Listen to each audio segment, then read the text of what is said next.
Hi, I'm Dr. Sadhana, gynecologist and fertility specialist. Doctor మాకు pregnancy confirm అయింది, expected date of delivery ఎలా calculate చేయాలని చాలా మంది అడుగుతుంటారు. సో ఈరోజు వీడియోలో ఎక్స్పెక్టెడ్ డేట్ ఆఫ్ డెలివరీ ఎలా క్యాలిక్యులేట్ చేయాలనేది నేను చెప్తాను.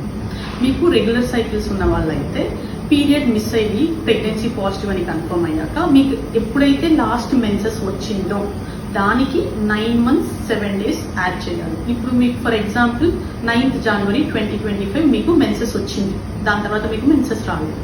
సో ప్రెగ్నెన్సీ టెస్ట్ చేస్తే పాజిటివ్ వచ్చింది. So 9th January 2025కి 9 months 7 days add చేయాలి. అలా యాడ్ చేస్తే 16th October 2025 మీకు ఎక్స్పెక్టెడ్ డేట్ ఆఫ్ డెలివరీగా క్యాలిక్యులేట్ చేయొచ్చు.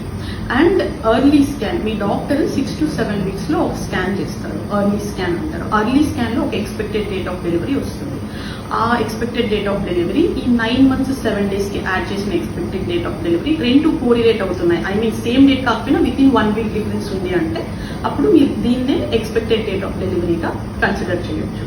కొంతమంది పేషెంట్స్ మనం 3 months ఒక ఎక్స్పెక్టెడ్ డేట్ ఆఫ్ డెలివరీ వచ్చింది, 5 months ఒక ఎక్స్పెక్టెడ్ డేట్ ఆఫ్ డెలివరీ చెప్తున్నారు, ఎర్లీ స్కాన్ లో ఒక ఎక్స్పెక్టెడ్ డేట్ ఆఫ్ డెలివరీ చెప్పారు, ఏది కన్సిడర్ చేయాలి అని అడుగుతుంటారు.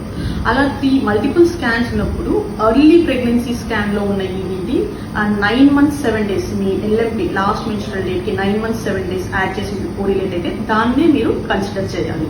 3 months 5 months 6 months దాన్ని కన్సిడర్ చేయాల్సిన అవసరం లేదు. వన్స్ ఈడీడీ పేరులోనే ఎక్స్పెక్టెడ్ డేట్ ఆఫ్ డెలివరీ అని ఉంది, కరెక్ట్ గా ఆ రోజే డెలివరీ అవుతుందని కాదు.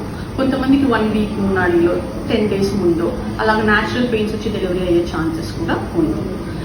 I hope you understand this.